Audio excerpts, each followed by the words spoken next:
அமைச்சர் பொன்முடி சொத்து குவிப்பு வழக்கில் அவருக்கும் அவரது மனைவிக்கும் 3 ஆண்டுகள் சிறை தண்டனை வழங்கப்பட்டுள்ளது. இருப்பினும் மேல்முறையீடு செய்வதற்கு வசதியாக 30 நாட்களுக்கு தண்டனையை நிறுத்தி வைத்து உயர்நீதிமன்ற நீதிபதி ஜெயச்சந்திரன் தீர்ப்பளித்துள்ளார். சொத்து குவிப்பு வழக்கில் அமைச்சர் பொன்முடி குற்றவாளி என தீர்ப்பு அளிக்கப்பட்ட நிலையில் தற்போது பொன்முடி மற்றும் அவரது மனைவி விசாலாட்சி ஆகிய இருவருக்கும் 3 ஆண்டுகள் சிறை தண்டனை விதிக்கப்பட்டுள்ளது.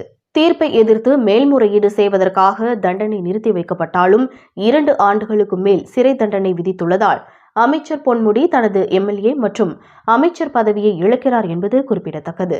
மேலும் சொத்து வழக்கில் பொன்முடி மற்றும் அவரது மனைவிக்கு தலா 50 லட்சம் அபராதம் விதித்து நீதிபதி தீர்ப்பளித்துள்ளார். இந்த தீர்ப்பை அடுத்து பொன்முடி உடனே சிறைக்கு செல்ல வாய்ப்பில்லை என்றாலும் அவர் 30 நாட்களுக்குள் சுப்ரீம் கோர்ட் சென்று சட்ட நடவடிக்கைகளை மேற்கொண்டு ஜாமீன் பெற வேண்டும் என்பதும் குறிப்பிடத்தக்கது.